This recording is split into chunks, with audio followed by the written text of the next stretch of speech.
ಮತ್ತೊಂದು ದಾಖಲೆ ಬರೆದ ಬಾಲಿವುಡ್ ಬ್ಯೂಟಿ ಆಲಿಯಾ ಭಟ್. ಹೌದು, ಈ ಪಟ್ಟಿಯಲ್ಲಿ ಆಲಿಯಾ ಭಟ್ ಜೊತೆಗೆ ವಿಶ್ವದ ಅನೇಕ ಗಣ್ಯರ ಹೆಸರುಗಳಿವೆ. ಆಲಿಯಾ ಭಟ್ ಜೊತೆಗೆ ದೇವ್ ಪಟೇಲ್ ಕೂಡ ಈ ಪಟ್ಟಿಯಲ್ಲಿ ಸೇರಿದ್ದಾರೆ. ದೇವ್ ಪಟೇಲ್ ಮೂಲತಃ ಭಾರತೀಯ ಬ್ರಿಟಿಷ್ ನಟರಾಗಿದ್ದಾರೆ. ಆಲಿಯಾ ಭಟ್ ಜೊತೆಗೆ ಭಾರತದ ಅನೇಕರು ಈ ಪಟ್ಟಿಯಲ್ಲಿ ಸ್ಥಾನವನ್ನ ಪಡೆದಿದ್ದಾರೆ. ಆಲಿಯಾ ಭಟ್ ಈಗ ಬಾಲಿವುಡ್ ಜೊತೆಗೆ ಹಾಲಿವುಡ್ನಲ್ಲಿ ತನ್ನ ಛಾಪು ಮೂಡಿಸುತ್ತಿದ್ದಾರೆ. ಆಲಿಯಾ ಭಟ್ ಕಳೆದ ವರ್ಷ 2023ರಲ್ಲಿ ಹಾಲಿವುಡ್ಗೆ ಪಾದಾರ್ಪಣೆ ಮಾಡಿದ್ದಾರೆ. ಇದೀಗ ಆಲಿಯಾ ಭಟ್ ಹಾಲಿವುಡ್ನಲ್ಲೂ ಕೆಲಸ ಹುಡುಕುತ್ತಿದ್ದಾರೆ. Alia Bhatt Bollywood super star ಎನ್ನಿಸಿಕೊಂಡಿದ್ದಾರೆ. ಆಲಿಯಾ ಭಟ್ ತಮ್ಮ 12 ವರ್ಷಗಳ ಸಿನಿ ಕೆರಿಯರ್ನಲ್ಲಿ ಹಲವು ಸೂಪರ್ ಹಿಟ್ ಚಿತ್ರಗಳನ್ನು ನೀಡಿದ್ದಾರೆ.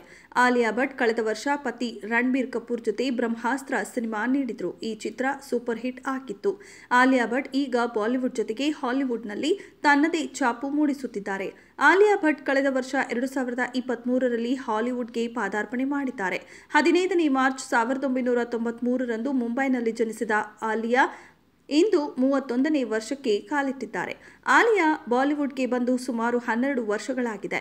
ಈ 12 ವರ್ಷಗಳಲ್ಲಿ ಆಲಿಯಾ ಬಾಲಿವುಡ್ಗೆ ಹಲವು ಹಿಟ್ ಚಿತ್ರಗಳನ್ನು ನೀಡಿದ್ದಾರೆ. Highway, Raazi, dear Zindagi, Gangubai Kathiawadi, Kapoor and sons, darlings, Brahmastra, two state, ಹಮ್ಚಿ, ಶರ್ಮಾ ಕಿ ದುಲ್ಹನಿಯಾ ಮುಂತಾದ ಚಿತ್ರಗಳು ಸೇರಿವೆ. ಆಲಿಯಾ ಭಟ್ ಬಾಲಿವುಡ್ ಯಶಸ್ವಿ ನಟಿಯರ ಪಟ್ಟಿಯಲ್ಲಿ ಸೇರಿದ್ದಾರೆ. ಬ್ಯಾಕ್ ಟು ಬ್ಯಾಕ್ ಚಿತ್ರಗಳು ಬಾಕ್ಸ್ ಆಫೀಸ್ ಕೊಳ್ಳೆ ಹೊಡೆದಿದೆ. ಬ್ಯೂಟಿ ಆಲಿಯಾ ಭಟ್ ಶೈಕ್ಷಣಿಕ ಅರ್ಹತೆ ಏನು ಅನ್ನೋದನ್ನ ಅನೇಕ ಅಭಿಮಾನಿಗಳಿಗೆ ತಿಳಿದಿಲ್ಲ.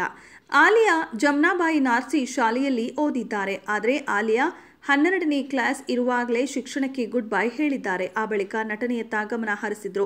2012ರಲ್ಲಿ ಕರಣ್ ಜೋಹರ್ ನಿರ್ದೇಶನದ ಸ್ಟೂಡೆಂಟ್ಸ್ ಆಫ್ ದಿ ಇಯರ್ ಚಿತ್ರದಲ್ಲಿ ನಟಿಸಿ ಎಲ್ಲರ ಗಮನ ಸೆಳೆದಿದ್ರು.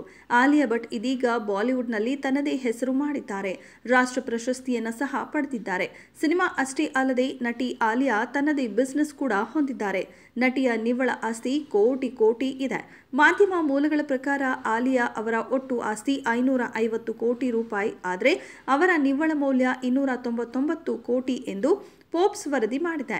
ಪ್ರತಿ ಚಿತ್ರಕ್ಕೆ 10 ರಿಂದ 15 ಕೋಟಿ ರೂಪಾಯಿ ಸಂಭಾವನೆ ಪಡೆಯುವ ಆಲಿಯಾ ಭಟ್ಗೆ ಸಿಕ್ಕಾಪಟ್ಟೆ ಡಿಮ್ಯಾಂಡ್ ಕೂಡ ಇದೆ.